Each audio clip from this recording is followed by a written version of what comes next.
Hey, I'm Simon, one of the PGY4 anesthesia residents here in the Ottawa program. So I started doing a lot of research in medical school, which I did in the University of Toronto.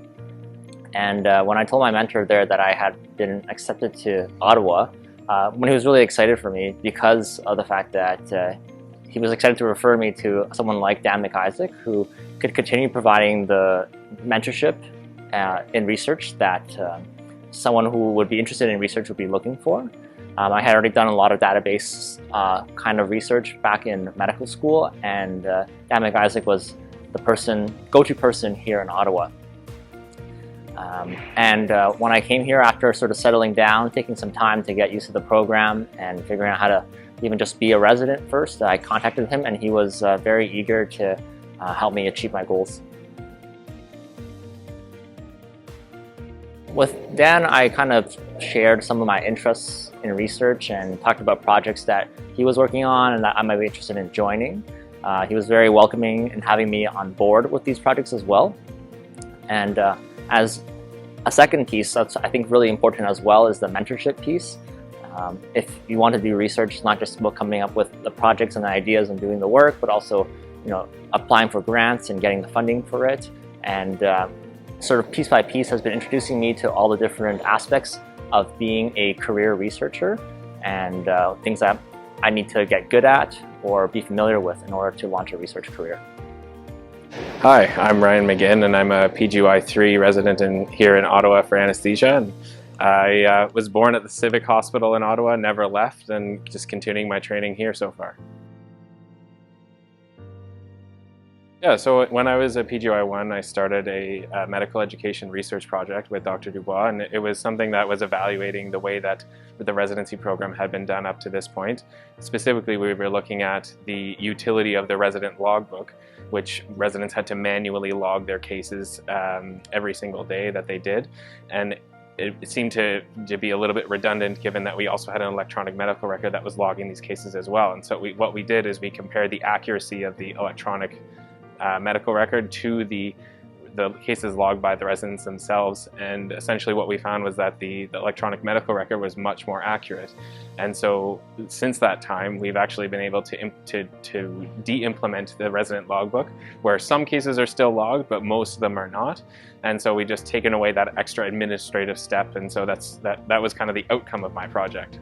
So my specific role was that I essentially took on a leadership role from the beginning. I was heavily involved in writing the grant to apply for the money. I was involved in doing the actual data analysis and presentation, as well as writing the manuscript. And so while I worked with a team of medical students as well as Dr. Dubois and a few other mentors within the Department of Anesthesia, I was in a leadership role from the beginning. I absolutely felt super supported from the very start. All I did essentially was go up to some mentors, including Dr. Dubois and Dr. McIsaac, with this research idea. They helped to refine it down to an actual question that we could answer with data that we had, and from there they were able to guide me every step of the way towards first authorship publication as a resident, which not every resident gets. So it was great to be able to see my idea come to fruition. I would say that it accurately reflects the fact that research at the University of Ottawa is, number one, broad, and that pretty much anything that you can find yourself interested in, you'll find a mentor who also has an interest or who already has an established research program in that area, where there'll be something where you can contribute to a project or even lead a project of your own if you have an idea that you come to them with. And I think that it's easy to find mentors who can support you in taking a project from the beginning to the end, whether you've done that in a previous graduate degree or in medical school or not. And the fact that the research that we do here actually makes a difference. We see the things that we publish about, and that comes back full circle to improve the care of patients that we get. So we have mandatory research components which we all have to complete by the end of our residency, one of which is presenting at our local Gary Johnson Day, and the secondly would be to present at some conference outside of our institution. Once these objectives are met, any further research is considered extracurricular, and we have some amazing researchers in our department that can guide us and help us with further research interests if that is something that a resident would be interested in. Unfortunately, my research experience prior to residency was a little bit limited, so I was very lucky to have begun a project with Dr. Sun at the Ottawa Heart Institute, one of our cardiac anesthetists, when I first started my residency. And she's an avid researcher who is one of the most supportive people I've ever met. And that whole project helped me identify pretty quickly on how difficult high quality research and having the skills to do high quality research can be.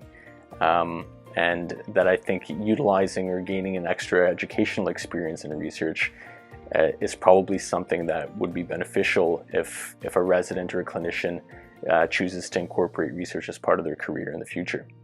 My specific project uses a risk stratification tool called the CARE score in cardiac anesthesia to identify patients who would be at risk of intraoperative hypotension, and having intraoperative hypotension as a modifiable risk factor for morbidity and mortality. My experience with Dr. Sun's research project has led me to particular interest in research and wanting to gain an extra educational experience in gaining that skill set to provide high quality research, particularly given my interest in critical care. Our program support is truly wonderful in that no matter what your future career goals are and subspecialty goals are, our staff here are wonderful in supporting you regardless of what your subspecialty choice is. And we have staff here who help collaborate in research projects even outside of our department. And so I think, regardless of what people choose to do as an end result of their anesthesia residency, we have staff here who would support and collaborate with people in every department in the hospital.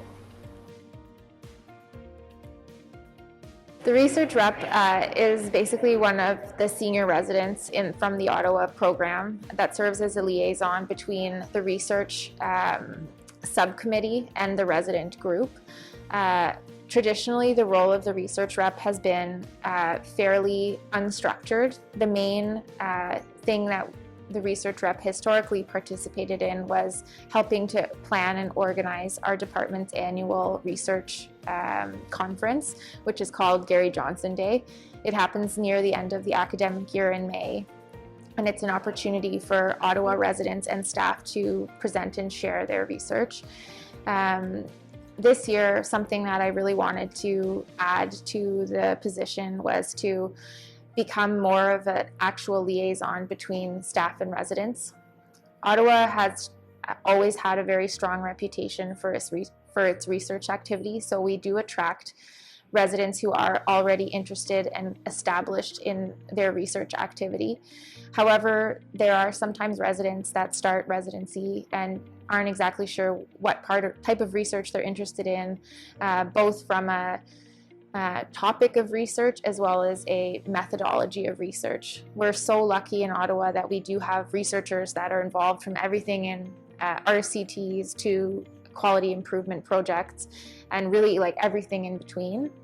So what I'm hoping to be able to do is get in touch with residents that in more junior years that are looking to get connected with the staff to do research with and try and build on that to help them at least get started with their research career.